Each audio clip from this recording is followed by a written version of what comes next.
폭력혁명의 가능성. 대한민국은 장차 폭력혁명의 가능성이 상존하고 있습니다. 20세기도 아니고 21세기 대명천지에 도대체 무슨 뚱딴지 같은 소리인가? 라고 반문할 수 있지만 아래 얘기를 들어보고 국민 여러분들의 장래를 위해 참조해 보십시오. 2017년 7월 기준으로는 대규모 수준의 폭력이 우리 사회의 도로나 골목에서 관찰되지는 않습니다. 그러나 몇 가지 이상의 국내외적 전제 조건이 충족된다면 우리 사회는 혁명의 소용돌이로 접어들 가능성이 있습니다. 거기에 일부 요소가 충족된다면 그 혁명이 폭력혁명으로 전환될 가능성도 배제할 수 없습니다. 첫째는 북한의 핵무기 체계의 완성입니다. 북한 핵무기가 고도화, 소형화, 첨단화, 다종화 등의 진전과 실전 배치 및 실전 사용 준비가 완료된다면 한반도와 동아시아의 전략 균형과 전략 구조는 완전히 질적인 변화를 겪게 될 것입니다. 둘째는 북한 ICBM, 즉 대륙간 탄도미사일 체계 완비 시점입니다. 북한이 핵무기를 ICBM에 실어서 미국을 타격할 능력을 충분히 보유한 시점이 도래한다면 우리가 알던 북한은 더 이상 북한이 아닙니다.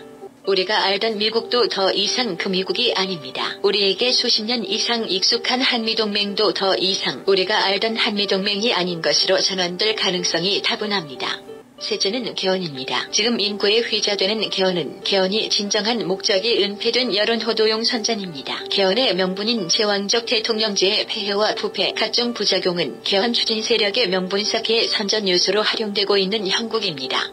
일단 개헌을 해야 한다는 국민적 여론이 조성되는 시점이 오면 이원직 정부 제도는 원포인트 개헌 등의 눈앞에 바람잡이 성격의 개헌 요소 이외에 다른 요소가 슬쩍 끼어들 가능성이 다분합니다. 헌법을 손보는 점에 시대에 뒤떨어진 다른 항목도 손보자는 식으로 나올 것입니다.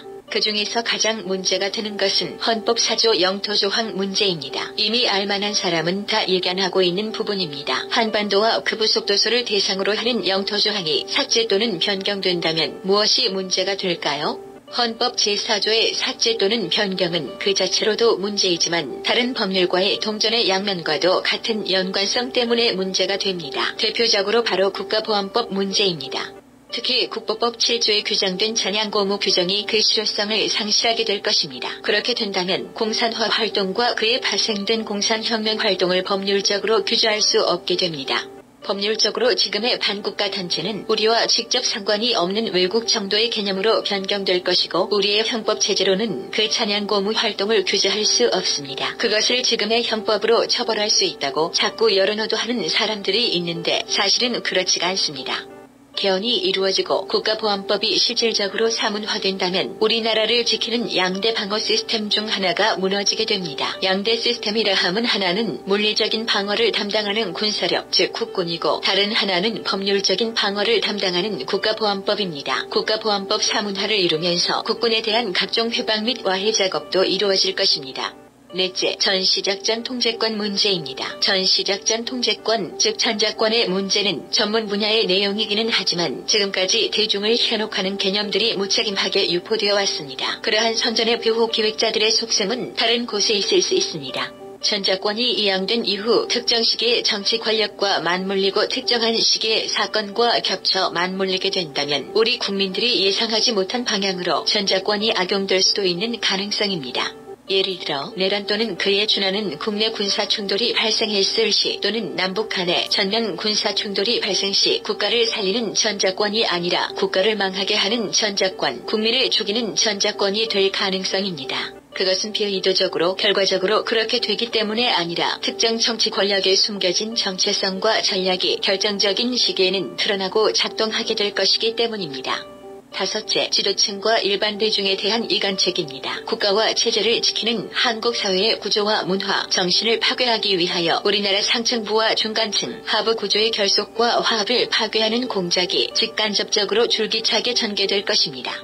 나라를 지키는 데는 일반 백성들의 피와 땀과 노력과 투지가 필요합니다. 그러나 그것들을 묶어내고 통솔하는 데는 국가 지도층의 지위와 노력이 필요합니다. 대중과 지도층의 상호 신뢰가 결정적으로 중요한데 그 신뢰를 파괴하기 위해 혈안이 된 사람들이 있습니다.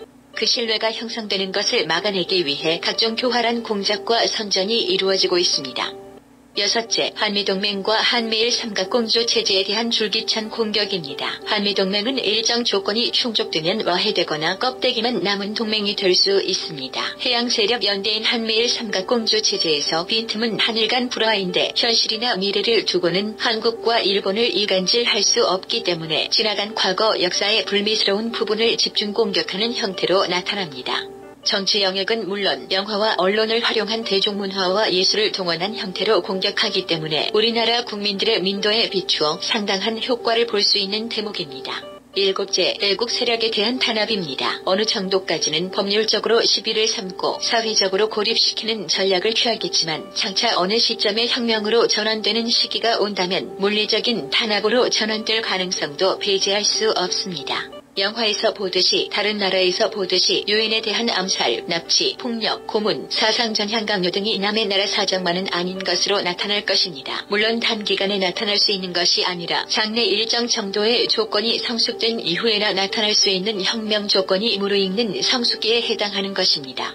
여덟째, 위에서 언급한 부문을 제외한 우리 사회 각 분야에 대한 간접 침략입니다. 언론, 교육, 노동, 시민사회, 학술, 문화, 영화, 예술 등이 대표적 분야입니다. 각 부문에 대한 혁명 사전 작업이 집요하게 추구될 것입니다. 사회 각 부문의 한 요소는 결정적으로 혁명을 좌우할 만한 것은 아니지만 그러한 분야와 요소가 결합될 때 무시할 수 없는 힘을 발휘하게 될 것입니다. 아홉째, 대량 숙청에 대한 정지 작업입니다. 혁명의 어느 단계에 이르게 되면 우리 사회 상층부 또는 상류층에 대한 비폭력적인 탄압이 질적으로 전환하게 됩니다. 비폭력이 폭력으로 전환되고 상층부에 대한 탄압이 중간층 및 하류층 대중들에 대한 숙청. 이런 말을 처음 듣는 사람은 감이 오지 않고 다소 의아해할 수도 있겠으나 여러분들이 알든 모르든 의식하든 의식하지 못하든 이미 대량 숙청에 대한 각종 정치적 문화적 사업들이 진행 중에 있습니다. 미래에 진행될 수 있다라는 정도가 아니라 과거부터 씨앗이 뿌려졌고 지금도 진행되고 있는 혁명의 사전 작업입니다. 다소 민감할 수 있는 부분이기 때문에 공개적으로 구체적인 사항을 언급하기가 적절하지 않을 수도 있기 때문에 추가 언급은 삼가하겠습니다. 10번째, 국민들의 각성 부재입니다. 혁명의 사전 전제 조건들이 충족되기 전에 대한민국 국민들이 잠에서 깨어나고 마취 상태에서 깨어나면 안 되기 때문에 그 전까지는 최대한 국민들을 대상으로 선전과 기만으로 속여가면서 현실을 깨닫지 못하도록 유도할 것입니다. 혁명에는 전제 조건들이 있고 그 전제 조건들이 충족된다면 혁명이 발현될 수 있는 기반이 마련되는 것입니다. 그 충족된 조건들을 가지고 혁명을 하고 싶어 하는 사람들이 있다면 우리 세대 당대에도 그 발현을 목격할 수도 있습니다. 국가와 사회가 이미 정상적인 궤도를 벗어나기 시작했기 때문에 각자의 생존과 번영은 각자의 몫입니다. 이른바 각자도생의 시대입니다.